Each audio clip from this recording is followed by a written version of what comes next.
Bonjour les amis, j'espère que vous allez bien ce début de semaine. Allez, c'est parti pour une minute formation. Aujourd'hui, je vais partager avec vous une équation qui va nous aider à comprendre ce que c'est que le résultat, ce que c'est que la performance, et qui va nous permettre de comprendre comment on obtient de la performance, comment on obtient du résultat, que ce soit dans le monde de l'entreprise ou que ce soit dans le domaine sportif, par exemple, ou dans vos sphères perso. Comment est constituée la performance. D'accord?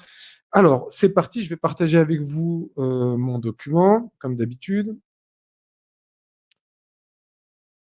Très bien. Donc, ici, on a l'équation de la performance, donc à travers P. Donc, on dit que P égale C fois M plus R. Donc, je répète, P de performance égale C fois M plus R. On a besoin de C multiplié par M plus R pour obtenir la performance ou pour obtenir un résultat. Alors maintenant, ce qu'on va faire, c'est qu'on va rentrer et on va essayer de définir C, M et R. D'accord? Donc c'est parti.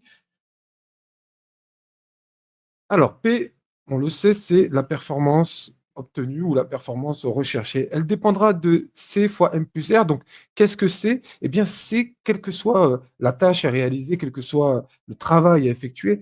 En fait, C, c'est quoi? C'est la compétence, les compétences. Donc, quelles sont les compétences dont vous disposez? Alors, je rappelle que compétences, c'est un ensemble de trois types de savoirs. On a les savoir-faire, être capable de réaliser la tâche, tout simplement. Le savoir-être, c'est-à-dire être capable d'adopter la bonne attitude lorsque vous êtes en train de réaliser cette dite tâche. Et puis les savoirs théoriques. Donc les savoirs théoriques, c'est le nom qui est donné, l'appellation qui est donnée à cette tâche ou à cette attitude.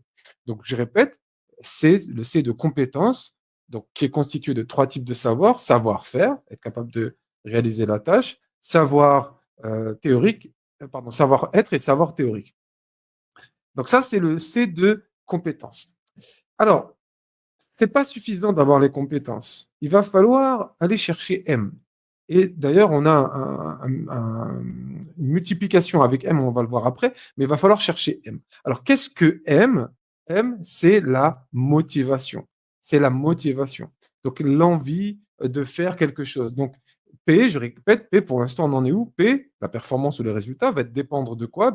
De vos compétences multipliées par votre motivation ou la motivation, évidemment, de votre collaborateur, vos collaborateurs ou votre équipe. C'est valable en entreprise, bien sûr, mais c'est aussi valable dans le monde du sport, par exemple dans le tennis ou dans le football, ou dans d'autres sports, évidemment. Donc, ou pour vous, dans vos sphères personnelles ou dans vos projets. Donc, quel est votre niveau de compétence pour réaliser une tâche et quel est votre niveau de motivation pour réaliser cette tâche et obtenir la performance? J'aime bien donner ici deux exemples totalement opposés pour bien comprendre la puissance de C et la puissance de M.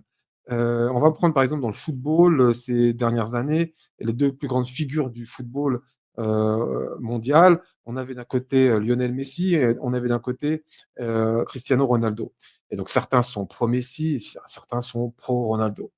Alors, si on parle par exemple de Messi. Alors, Messi, c'est un joueur qui, techniquement, au niveau des compétences, des savoir-faire, est doué depuis l'enfance. D'accord? Donc, c'est du high level en termes de compétences, de savoir-faire depuis tout petit, et pas que technique, hein, dans le sens du jeu, etc.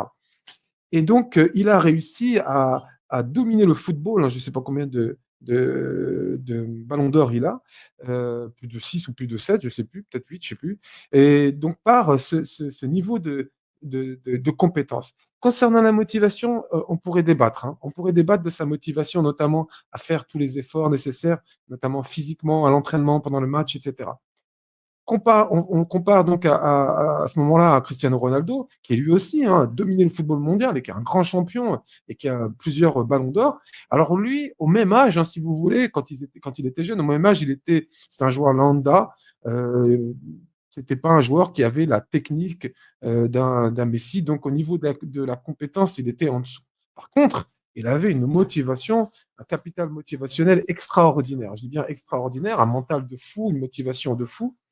On pourrait remplacer M par le D de discipline, c'est-à-dire être capable chaque jour de répéter les efforts, chaque jour de répéter les efforts, d'être donc discipliné. Et lui, il avait cette vocation-là, il avait cette aptitude-là, il avait cette motivation-là. Ce qui lui a permis grâce au travail et la motivation, d'aller développer ses compétences, d'accord? Parce qu'il avait vraiment un M très, très fort. Mais imaginons si, je sais pas moi, si Lionel Messi, qui est très très fort, qui a des compétences d'un haut niveau, ne veut pas jouer, donc motivation zéro, bien vous voyez bien que quel que soit le niveau de compétence, si la motivation c'est zéro, bah, on n'aura pas de résultat. Inversement, si vous avez quelqu'un qui a une grande motivation et qui ne sait pas jouer au football, donc un grand M énorme, mais c'est tout petit, bah, il n'aura pas de résultat non plus. Alors, on a plus R. Alors, plus R, c'est quoi? Évidemment, bah, ce sont les ressources ou les moyens mis à disposition, les moyens dont vous disposez. Et donc, eux aussi vont jouer un rôle, mais vous voyez, cette fois-ci, c'est plus R, c'est-à-dire c'est plus les ressources dont vous disposez. Parce qu'il y a des gens qui ont beaucoup de ressources et qui en font des petits résultats, et puis vous avez des gens qui ont peu de ressources et font des résultats extraordinaires. On le voit aussi dans le sport avec des petits moyens et on arrive à faire de grands résultats, une grande performance. Et puis, vous avez des équipes, par exemple, de football qui ont des petits moyens, enfin des grands moyens et qui font pas grand-chose.